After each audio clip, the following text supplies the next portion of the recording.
نحمده ونصلي على رسوله الكريم اما بعد فاعوذ بالله من الشيطان الرجيم بسم الله الرحمن الرحيم رب اشرح لي صدري ويسر لي امري واحلل عقدة من لساني يفقهوا قولي.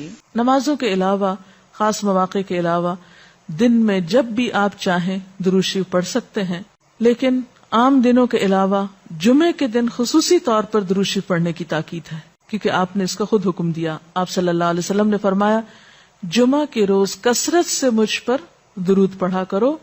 جو آدمی جمعہ کے روز مجھ پر درود بھیجتا ہے وہ میرے سامنے پیش کیا جاتا ہے. اسی طرح دعا سے پہلے، دعا کے بعد، پھر جہاں کہیں آپ کا نام لیا جا رہا ہو یا لکھا جا رہا ہو یا کسی بھی طرح آپ کا ذکر آئے، وہاں آپ کے لیے درود پڑھنا. اسی طرح مسجد میں داخل ہوتے وقت درود شریف پڑھنا، مسجد سے نکلتے وقت درود شریف پڑھنا، پھر نماز سے فارغ ہونے کے بعد درود شریف پڑھنا.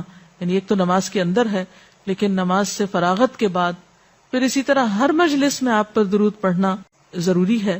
پھر اسی طرح صبح و شام کے اوقات میں، یعنی یہ تمام مواقع ایسے مواقع ہیں جس میں آپ درود شریف پڑھ سکتے ہیں.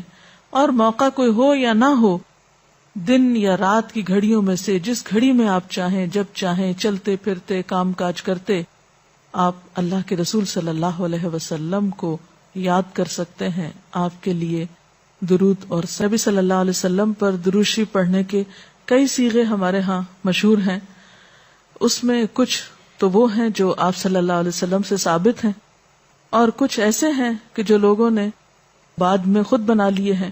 تو وہ ایسے تمام ورژن یا ایسی تمام عبارتیں جو لوگوں نے خود اس معنی کی بنائی ہیں، خواہ وہ عربی میں ہیں یا اردو میں ہیں، تو ان کو پڑھنے کی حد تک تو پڑھا جا سکتا ہے. یعنی اگر نثر میں کوئی ایسی عبارت موجود ہے جس میں آپ صلی اللہ علیہ وسلم کے لیے دعا کی گئی ہے یا آپ کی مدح کی گئی ہے یا آپ پر سلام بھیجا گیا ہے، خواہ وہ نثر میں ہو یا شعر میں، تو اس میں حرج تو کوئی نہیں.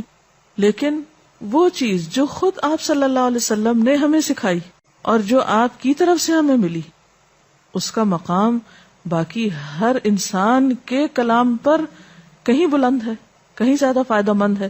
تو وہ درود شریف جو مسنون ہے، وہ صیغہ جو آپ سے ثابت ہے، اس کا پڑھنا افضل ہے، وہی اصل درود ہے. اور باقی تو انسانوں کے خیالات یا جذبات کا اظہار ہے، خواہ وہ شعر میں ہو، خواہ وہ نثر میں ہو، خواہ وہ اردو میں ہو، خواہ پنجابی میں ہو یا کسی اور زبان میں ہو، وہ تو پھر انسانوں کے کلام ہے نا.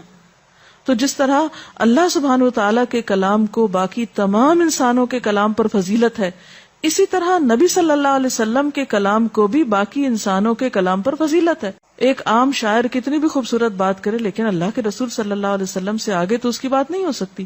ایک عام انسان کتنے بھی خوبصورت انداز میں آپ صلی اللہ علیہ وسلم کا ذکر خیر کرے، لیکن وہ اس کے برابر تو نہیں ہو سکتا جو نبی صلی اللہ علیہ وسلم نے خود ہمیں دیا. تو بہترین صیغہ وہی ہے جو ہم نماز میں پڑھتے ہیں، جسے درود ابراہیمی کہا جاتا ہے، اور اس کا پڑھنا باعث اجر و ثواب ہے اور اس میں کوئی شک ہی نہیں. اسی طرح یہ چونکہ تھوڑا طویل ہے تو اس کو مختصر انداز میں بھی آپ پڑھ سکتے ہیں. مثلا صرف اگر آپ صلی اللہ علیہ وسلم کہہ رہے ہیں تو یہ بھی درست ہے، یہ بھی درود شریف مکمل ہے ایک طرح سے، اگرچہ مختصر ہے. اسی طرح اللہم صلی وسلم علی نبینا محمد، یہ بھی آپ پڑھ سکتے ہیں. صلی اللہ علی النبی الکریم کہہ سکتے ہیں. تو مختصر ہو یا درود ابراہیمی کچھ طویل شکل میں ہو، اصل چیز تو ذکر میں مشغول ہونا ہے. تعداد میٹر نہیں کرتی، جتنا وہ احساس اور جذبہ اور عقیدت جو کہ درود شریف پڑھتے ہوئے آپ صلی اللہ علیہ وسلم کے لیے ہماری ہو سکتی ہے.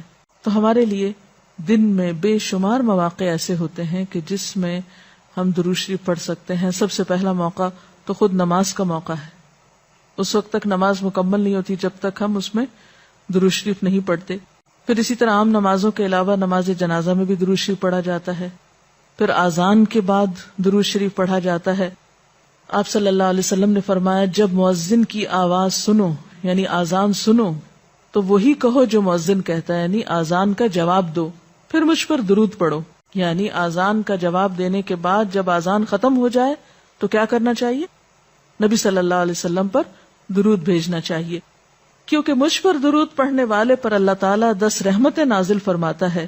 اس کے بعد میرے لیے اللہ سے وسیلہ مانگو، جو جنت میں ایک مقام ہے جو جنتیوں میں سے صرف کسی ایک ہی کو ملے گا، اور مجھے امید ہے کہ وہ جنتی میں ہی ہوں گا، یعنی آپ صلی اللہ علیہ وسلم ہی کے لیے وہ مقام ہے۔ اور آپ نے یہ بھی فرمایا کہ من سألی اللہ الوسیلہ، جس نے اللہ سے میرے لیے وسیلہ کی دعا کی، یعنی درود شریف کے علاوہ آت محمد الوسیلۃ دعا ہم پڑھتے ہیں، یہ دعا بھی پڑھی جانی چاہیے، تو جس نے یہ دعا پڑھی اس کے لیے میری شفاعت واجب ہو جائے گی، یعنی قیامت کے دن پھر میں اس کے لیے شفاعت کروں گا۔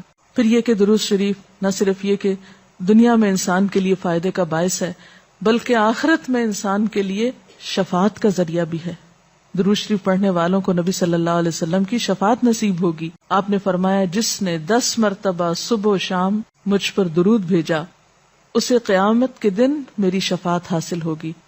اب یہ کہ اگر زیادہ وقت نہ بھی ملے تو 10 دفعہ درود شریف پڑھنا آخر کیا مشکل ہے، کتنی دیر لگ جائے گی، لیکن اس کا اجر و ثواب اور اس کا فائدہ کس قدر ہے۔ پھر اسی طرح درود شریف دعاؤں کی قبولیت کا ذریعہ بھی بنتا ہے، یعنی اگر دعا کرنے سے پہلے درود شریف پڑھا جائے اللہ تعالیٰ کی حمد و ثنا کے بعد تو اس سے دعا کی قبولیت میں اضافہ ہوتا ہے۔ نبی صلی اللہ علیہ وسلم کے ساتھ حضرت عبداللہ بن مسعود اور حضرت ابوبکر اور حضرت عمر تشریف فرما تھے، تو حضرت عبداللہ بن مسعود کہتے ہیں کہ میں نماز پڑھ رہا تھا، میں بیٹھا تو پہلے اللہ تعالیٰ کی